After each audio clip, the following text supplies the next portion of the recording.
Hello बच्चों, आज मैं बताऊंगा UP board class 12th biology छात्र के बच्चों। ये आपके लिए बहुत ज़्यादा इम्पोर्टेंट बच्चों होने वाला है टॉपिक।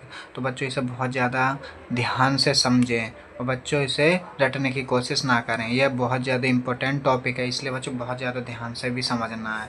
हर साल पेपर में बच्चों पूछा जाता है, आता भी है कि लघु बीजाणु प्रक्रिया के बारे में समझाइए, इसका वर्णन कीजिए, लघु बीजाणु जनन होता क्या है, इसको लघु बीजाणु जनन की प्रक्रिया का सचित्र वर्णन करें। तो बच्चों बहुत ज़्यादा इंपॉर्टेंट है, हर साल पूछा जाता है। 3 नंबर में 5 नंबर में बच्चों आता ही है। चाहे कोई सा सेट उठा कर देखे बच्चों, देखने के लिए आपको मिलेगा ही। तो बहुत ज़्यादा इम्पोर्टेंट है और इससे चलो बच्चों शुरू करते हैं।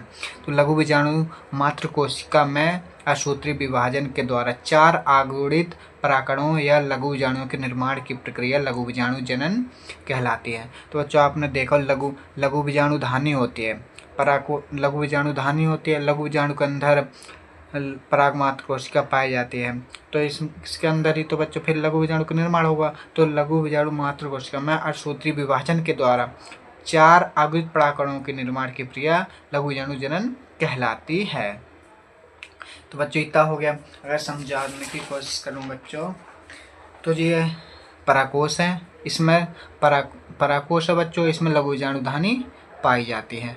इसी लघु बीजाणु धानी के जो अंदर हो, इसके अंदर ही लघु बीजाणु का निर्माण होता है। और लघु बीजाणु के तो बच्चों लघु बीजाणु के निर्माण की प्रक्रिया लघु बीजाणु जनन कहलाती है। अगर आपको बच्चों रटना नहीं है, सीधा आपको इतना याद करना है कि लघु बीजाणु मात्र कोशिका में असूत्रीय विभाजन के द्वारा 4 आगुणित परागकणों के निर्माण की प्रक्रिया लघु बीजाणु जनन कहलाती है। या सीधा इतना याद रखें कि लघु बीजाणु के निर्माण की प्रक्रिया लघु बीजाणु जनन कहलाती है। तो अगर इससे आगे की बच्चों बात करें, तो पहले आपको माइंड मैप जैसा समझाता हूँ, तो जिससे आपको भूलेंगे नहीं और हमेशा के लिए याद भी रहेगा। तो बच्चों पहले आपको ये समझना है। अगर ये समझ गए तो आप बिना किसी रटे याद करके आप लिख के भी आएंगे, आपको दोबारा देखने की या रटने की ज़रूरत ही नहीं रहेगी। तो बच्चों इसे अच्छे से ध्यान से समझे, और ये आप समझ गए अच्छे से तो आपको कहीं भी लिख सकते हैं और रटने की ज़रूरत भी नहीं है। तो बच्चों अगर बात करते हैं पराकोष, तो पराकोष है।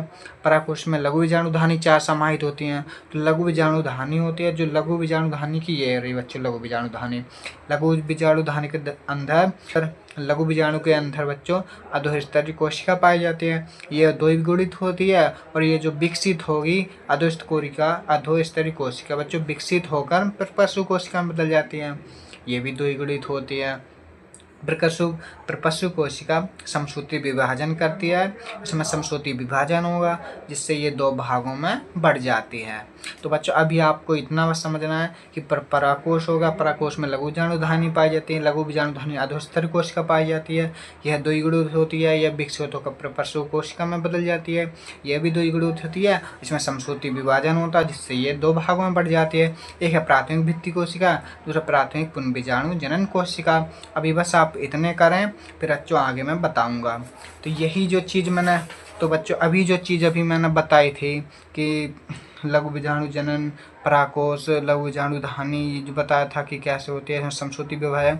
तो बस वही चीज़ आपको बना के बस लिखना है कि लघु बीजाणु जनन ऊतक में कोशिका पाई जाती है, जैसे अधोस्तरीय कोशिका कहते हैं। और जैसे कोशिका द्विगुणित होती है, यह विकसित होकर प्रपस्सु कोशिका में बदल जाती है। और ये भी द्विगुणित होती है। इसके बाद इसमें समसूत्री विभाजन होता है और ये 2 भागों में बढ़ जाती है। तो बच्चे जो अभी चीज़ बताई है बस उसे डिफाइन करके लिखना है, बस उसे समझ के लिखना है, ना कि रटें। इसलिए बच्चों दोबारा बताता हूँ कि परागकणों के निर्माण की प्रक्रिया लघु बीजाणु जनन कहलाती है। और जो अभी बच्चों बताया था माइंड मैप के द्वारा, बस उसे आपको समझना है और इसके अंदर लिख देना है और कुछ नहीं करना। बस बच्चों बचाता जब इसमें समसूत्री विभाजन होगा तो ये 2 भागों में बढ़ जाती है, प्राथमिक भित्ति कोशिका, प्राथमिक पुन बीजाणु जनन कोशिका। अब जो बच्चों अगर बच्चों बात करें प्राथमिक भित्ति कोशिका की, प्राथमिक भित्ति कोशिका में 4 परतें पाई जाती हैं। एक बच्चों है बाहर परत, और दूसरा है अंतस्थिशियम, तीसरा है मध्य परत और चौथा है टेपिटम। तो बच्चों अगर बात करें बच्चों बाह्य परत और अंतस्थिशियम, यह सुरक्षा प्रदान करते हैं, और ये मध्य परत होती है सुरक्षा के साथ साथ आर्द्रता प्रदान करती है। और जो टेपिटम होती है परागकणों को पोषण प्रदान करता है।